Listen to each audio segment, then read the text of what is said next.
As you continue down the walk, you cannot miss the memorials for World War II. The modern world is still living with the consequences of World War II, the most titanic conflict in history. Coming just 2 decades after the last great global conflict, the Second World War was the most widespread and deadliest war in history, involving more than 30 countries. Casualties are the brutal reality of warfare. World War II was the deadliest military conflict in history, in absolute terms of total dead. 17 million civilians died, and 16 million soldiers gave their lives in this conflict. There are 2 sets of memorials flanking on both sides of Soldier Walk to articulate the sheer size and scope of World War II. The Iwo Jima Memorial depicts the historic moment of the American flag being raised on the island of Iwo Jima. On the south side of the walk, you are first greeted with a plaque in the concrete memorializing those local men that fought in World War II. As you look up, you'll see the first monument that briefly summarizes the war. On the back side of that monument is a tribute to Walter Becker, a local man from Independence, Wisconsin, who was the most decorated World War II veteran in the area. Becker was a tank platoon leader in the Army's 2nd Armored Division, also known as Hell on Wheels, serving under General George S. Patton.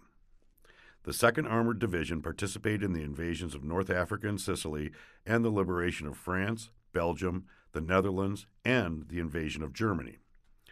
Becker had 3 tanks blown out from under him, and the only wound he suffered was when he accidentally cut his knee on a cotter pin on one of his tanks.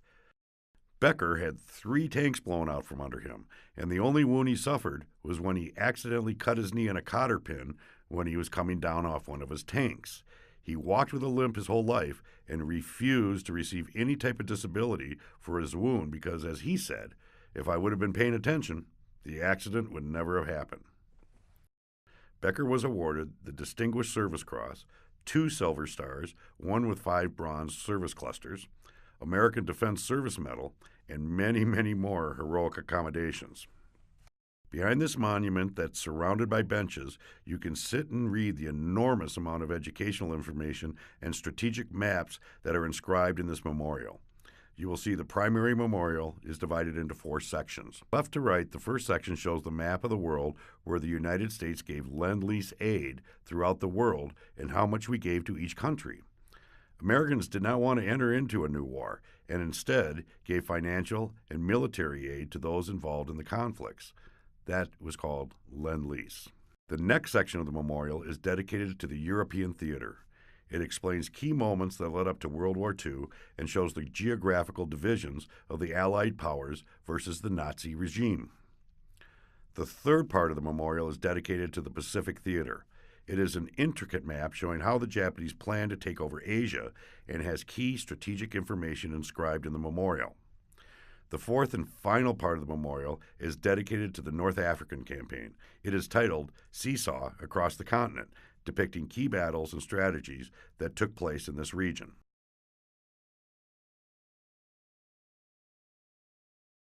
Let's talk a little bit more about World War II and how it all started. On September 1st, 1939, Germany invaded Poland without warning, sparking the start of World War II. By the evening of September 3rd, Britain and France were at war with Germany, and within a week, Australia, New Zealand, Canada, and South Africa had also joined in the war. The world had been plunged into its Second World War in 25 years. 6 long and bloody years of total war, fought over many thousands of square miles followed, from the shores of Normandy to the streets of Stalingrad, the icy mountains of Norway to the sweltering deserts of Libya, the insect-infested jungles of Burma to the coral-reefed islands of the Pacific.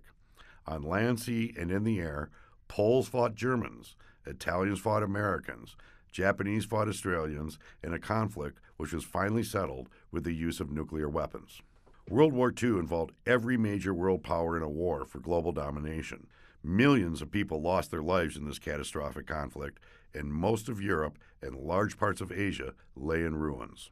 America didn't enter the war until December 7, 1941, also known a day that will live in infamy. Americans' isolation from the war ended on that day when Japan staged a surprise attack on American military installations in the Pacific. The most devastating strike came at Pearl Harbor, the Hawaiian naval base where much of the U.S. Pacific Fleet was moored. In a 2-hour attack, Japanese warplanes sank or damaged 18 warships and destroyed 164 aircraft.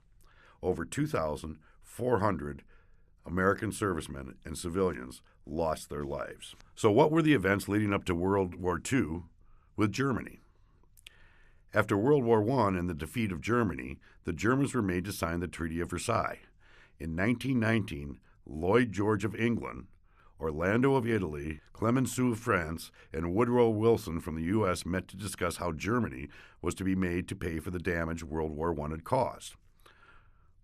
Woodrow Wilson wanted a treaty based on his 14-point plan, which he believed would bring peace throughout Europe. Clemenceau wanted revenge. He wanted to be sure that Germany could never start another war again. Lloyd George personally agreed with Wilson, but knew that the British public agreed with Clemenceau. So he tried to find a compromise between the two men. Germany had been expecting a treaty based on Wilson's 14 points and were not happy with the terms of the Treaty of Versailles. However, they had no choice but to sign the document. The main terms of the Treaty of Versailles were a war guilt clause. Germany should accept the blame for starting World War I.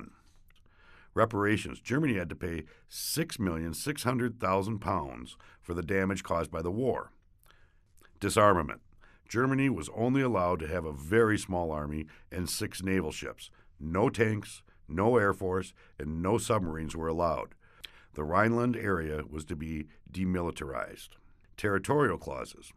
Land was taken away from Germany and given to other countries. Anschluss, union with Austria, was forbidden. The end result was the German people were very unhappy about the treaty and thought that its terms was way too harsh. Germany could not afford to pay the money, and during the 1920s, the people in Germany were very, very poor. There were not many jobs, and the price of food and basic goods was very high. People were dissatisfied with the government and voted to power a man who promised to rip up the Treaty of Versailles. His name, Adolf Hitler. Adolf Hitler became Chancellor of Germany in January 1933. Almost immediately, he began secretly building up Germany's army and weapons. In 1934, he increased the size of the army, began building warships, and created a German Air Force. Compulsory military service was also introduced. Hitler also made 2 important alliances during 1936. The first was called the Rome-Berlin Axis Pact and allied Hitler's Germany with Mussolini's Italy. The second was called the Anti-Commerton Pact and allied Germany with Japan.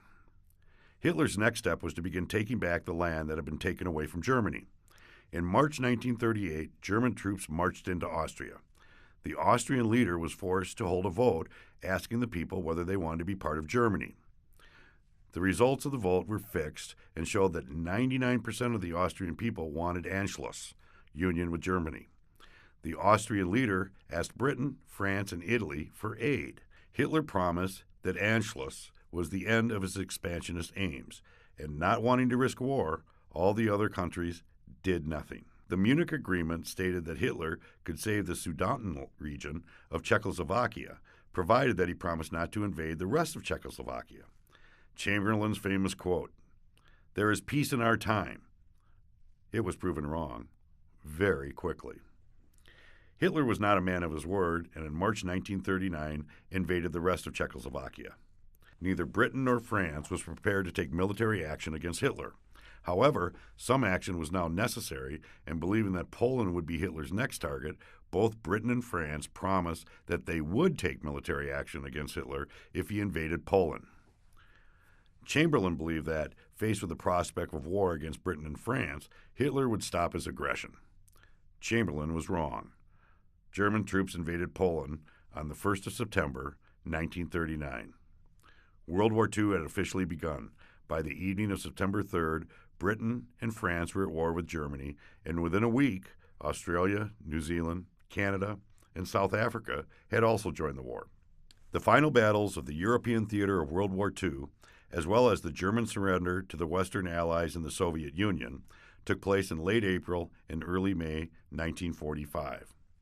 Victory in Europe Day, generally known as VE Day or simply V-Day, was the public holiday celebrated on May 8, 1945, to mark the formal acceptance by the Allies of World War II of Nazi Germany's unconditional surrender of its armed forces.